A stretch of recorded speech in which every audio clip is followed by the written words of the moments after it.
this guitar has a story. It's been here before, very recently, in fact, just a few days ago. And the customer brought it back because it wasn't working again. It was working when he picked it up, but after a few days, it started buzzing. So here you see the guitar, and behind me, right there on the monitor, you see a 3D scan of this guitar. And the 3D scan tells the whole story. There's an old Chinese proverb that says, a dry guitar is like a bad joke. It only sounds good after you've had a few beers. So grab a beer and come over with me to Guitar Quackery. I'll show you, because I have a dried up guitar on the workbench.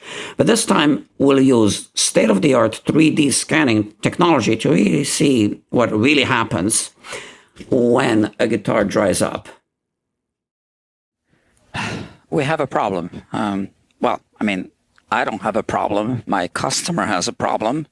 His guitar dried up. And in fact, the guitar was here about a week ago. He picked it up about a week ago. It was here because it had to be rehumidified. It dried up. It was buzzing. And I had to rehumidify and do a setup. And 3 days later, he called me and says, well, the guitar was working fine, but now it's buzzing again. And he told me that he cannot keep the humidity at the right level because of the heat that he does not control in his building. So even the Soundhole Humidifier that he's using isn't good enough. So let's have a look at the guitar. I can feel that it's got a dimple here on this side and here as well. A little bit of a high spot here because of the string pull. And by the way, this is a Soundhole Humidifier. It's a good one for the workbench. You know, it's a moist sponge. So if you work on guitars, you can simply, how does this close? Put this humidifier here, and it seals off the sound hole. And now you can remove the strings, work on the frets, whatever else you do. And the guitar keeps being humidified if your space is dry. Now, my space isn't dry. I'm running a humidifier here, and I see the hygrometer says 48% currently. But anyway, I'm just showing you this. Now, let me take this straight edge and place it on the soundboard like this. And I'm just going to let go of it. And as you can see, there's a dimple right here and here. I can even take a feeler gauge, and you can see that we have a space here, a gap. Here we have a high spot, and then another gap on this side. The gap is significant. I can even put a pick through it, I think. Yeah, like that. And I believe on this side as well. So the soundboard collapsed, and due to the soundboard collapse, the bridge obviously went down. The strings are now too close to the fretboard, and it's buzzing.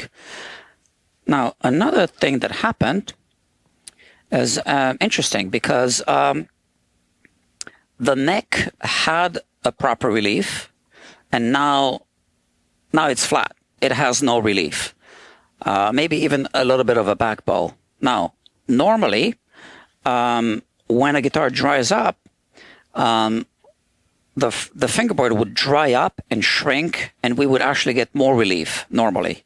But this is a Martin X series guitar. You can see here. And this fingerboard is Richlite. So this is a material that does not absorb any moisture or release any moisture, so it doesn't shrink or expand. However, the back of the neck is, I mean, I think it has a very light finish. But, you know, I think a lot of it gets rubbed off when you play. I've seen these guitars with open wood grains. So the back of the neck shrunk, and as a result, the neck lost the relief, because this shrunk, but this did not. And we can verify this with the feeler gauges. So the relief that we should be seeing on the 8th fret is, you know, normally accepted relief is 6/1000ths of an inch, which is this here.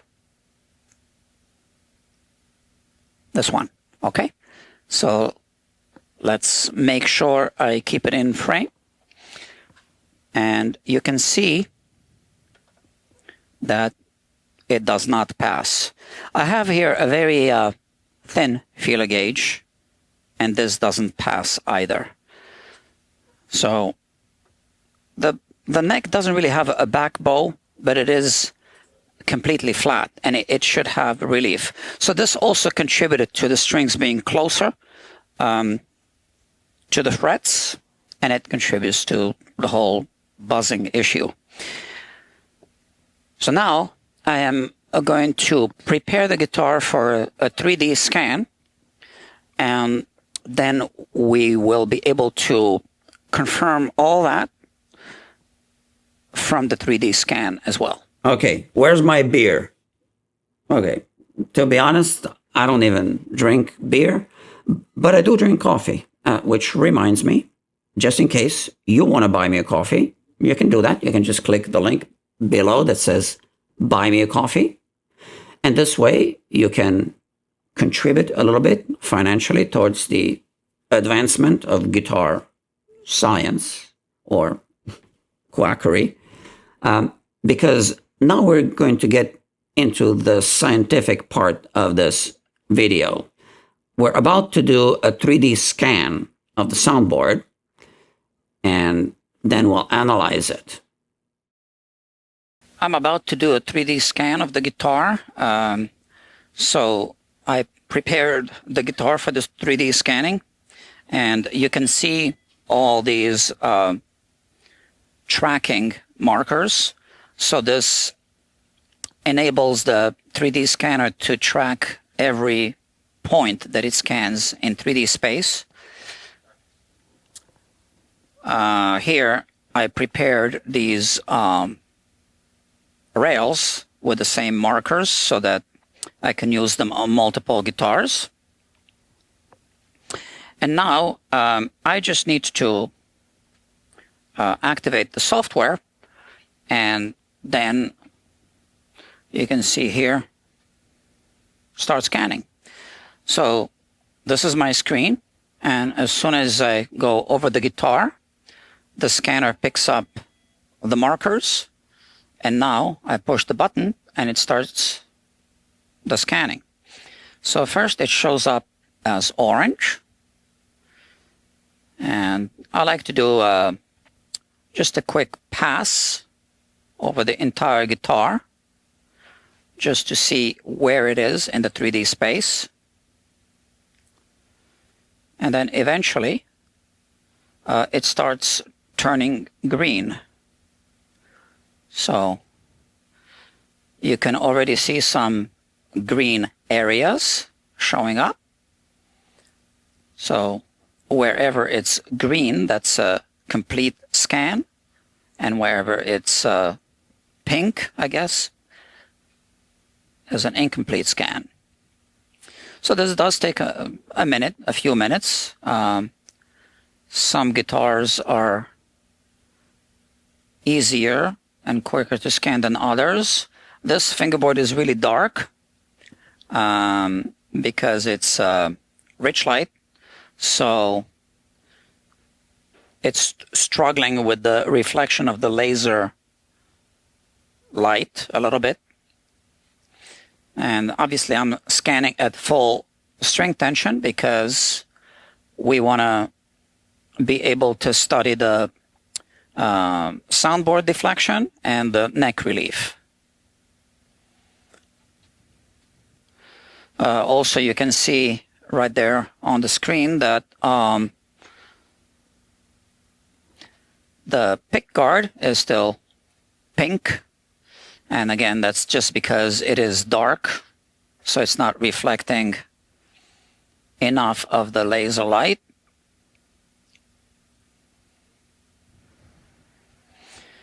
It's very satisfying to watch this happen. Now, I don't really need a high resolution scan for what we're studying. We just want to look at the soundboard deflection and the neck relief. If we were scanning for other purposes such as, fret wear or all the nut, we might want to use a higher resolution scan. But this is not the case now, so we're almost done with the scan. It really looks neat. Yeah, so we are gonna get some shadows under the strings, and I'm going to try to remove the strings when I clean up this 3D scan. I'm going to remove as much of the strings as I can, as well as all the surrounding area around the guitar, which obviously we don't need. We also want to reduce the file size. Maybe I want to spend a little more time. And also this allows me to zoom in a little bit. I do have a button on the scanner.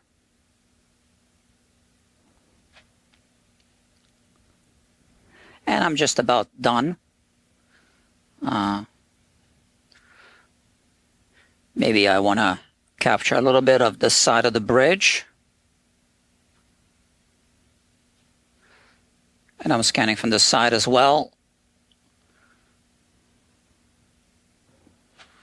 Just like that. Okay. We're almost done.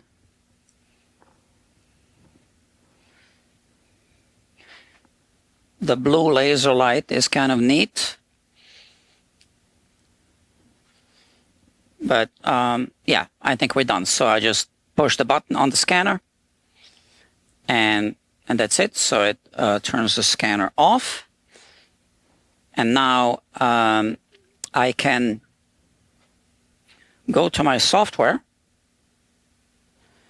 and right here I push this button here, and it's going to process this scan. And this takes just a minute, I guess. And once the scan is processed, it'll turn blue, as you can see. Now I can zoom in, zoom out. I can rotate the scan in 3D space.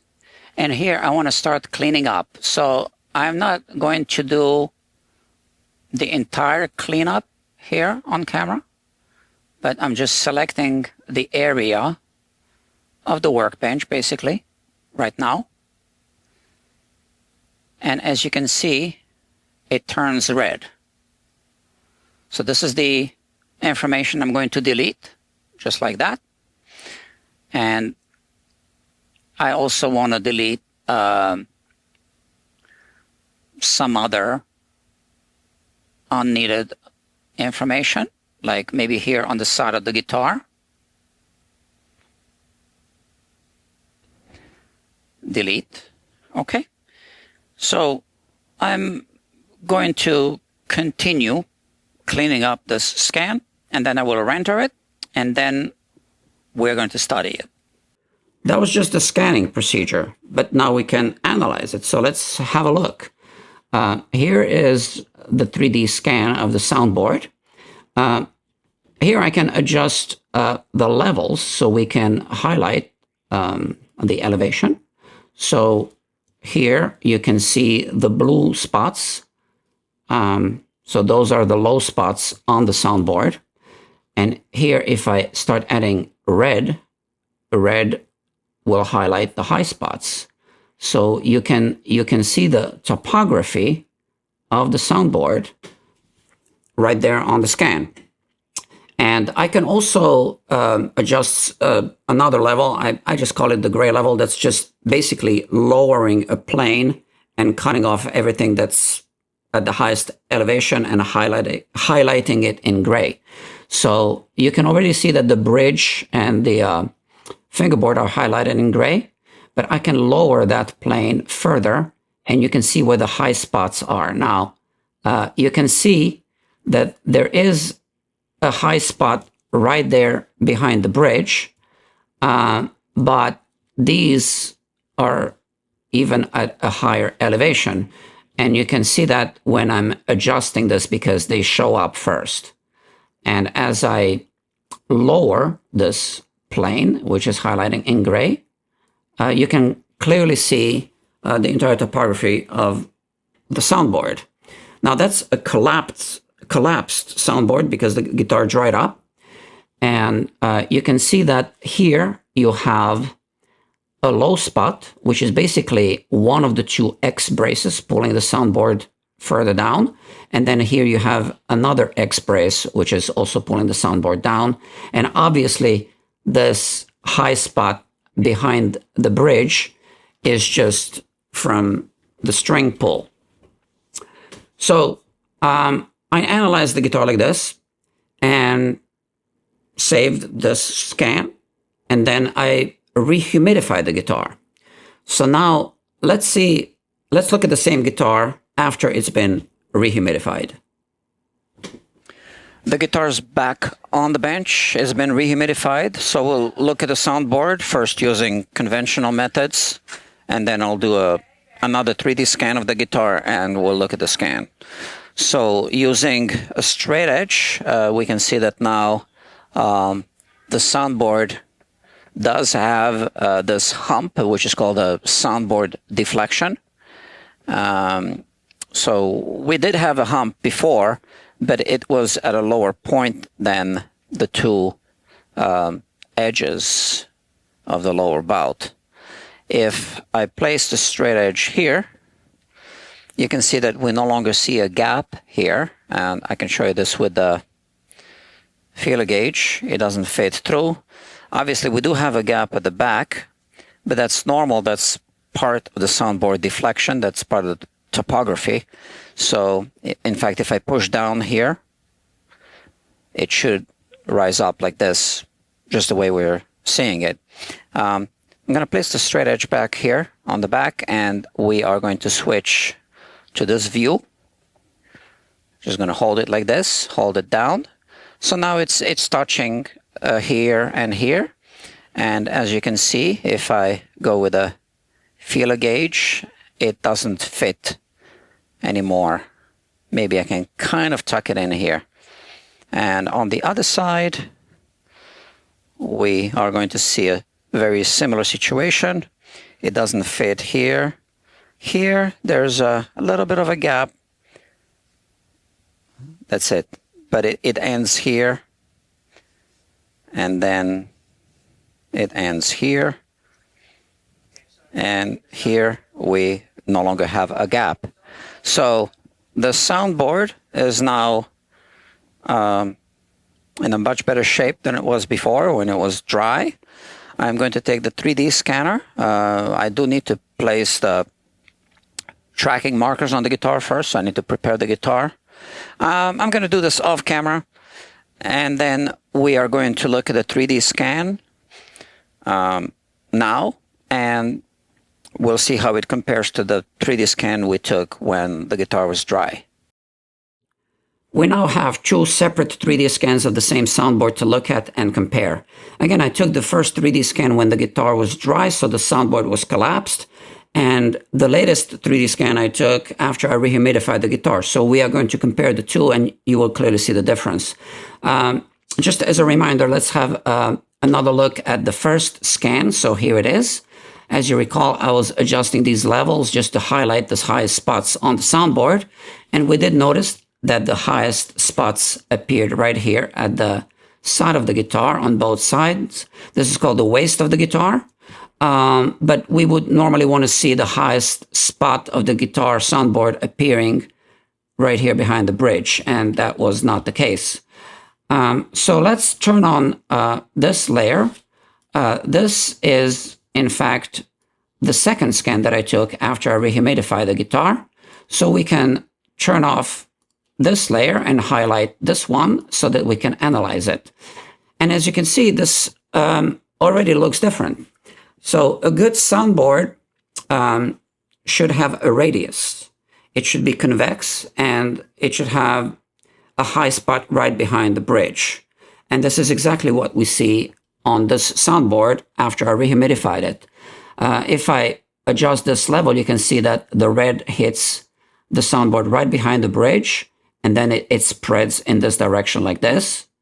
Now, interestingly, you can see a low spot right there at the back. It looks like a rectangle, and that's basically the end block of the guitar. So the soundboard is glued onto the upper surface of the end block, and it prevents the soundboard from lifting. Now, depending on how the guitar is constructed, on this one, there's a little bit of a dipping there. On some guitars, that's not going to be the case. It's not a big deal. You don't even see it from the outside. It only shows up on the 3D scan.